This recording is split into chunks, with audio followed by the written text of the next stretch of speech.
ആത്മഹത്യ ചെയ്യാൻ പറ്റുന്ന പ്രശ്നങ്ങളായിരിക്കാം, മാരാരോഗങ്ങളായിരിക്കാം. നിങ്ങളുടെ പ്രശ്നങ്ങൾ എന്തുമായിക്കൊള്ളട്ടെ, ദൈവത്തിന് സമർപ്പിക്കാം. യേശുവിന്റെ ഇടപെടലിനായിട്ട് കാത്തിരിക്കുക. കൃത്യസമയത്ത് ദൈവം നമ്മളെ സഹായിക്കും. യേശുവിന് ജാതിയില്ല, മതമില്ല. എല്ലാ മനുഷ്യനെയും മാർവോട് ചേർത്ത് സ്നേഹിക്കുന്ന സ്നേഹത്തിന്റെ ഒരു ആൾരൂപമാണ് യേശു ക്രിസ്തു. യേശു ക്രിസ്തു ജനിച്ചത് നിങ്ങൾക്കറിയാം, കാലിത്തൊഴുത്തിലാണ്.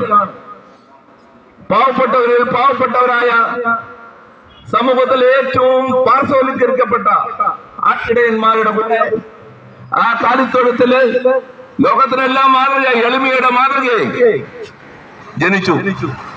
നമുക്ക് അറിയാം, മറ്റ് ശിഷ്യന്മാരായി തെരഞ്ഞെടുത്തത് 12 ശിഷ്യന്മാരെ തെരഞ്ഞെടുത്തപ്പോഴും സമൂഹത്തിലെ ഏറ്റവും പാവപ്പെട്ടവരായ മുക്കുവന്മാരെയാണ്. ആ കാലഘട്ടത്തിൽ പലസ്തീനായിൽ വലിയ വലിയ പണക്കാരും പ്രതാപശാലികളും നല്ല റോയൽ ഫാമിലിയിൽപ്പെട്ടവരും പ്രമുഖന്മാരും ഒക്കെ ഉണ്ടായിരുന്നു. എന്നാൽ അവരെ ആരെയും തെരഞ്ഞെടുത്തില്ല. യേശുവിന്റെ തെരഞ്ഞെടുപ്പ് എപ്പോഴും താഴെ തട്ടുന്നാണ്, വേദനിക്കുന്നവരിൽ നിന്നാണ്, പാവപ്പെട്ടവരിൽ നിന്നാണ്.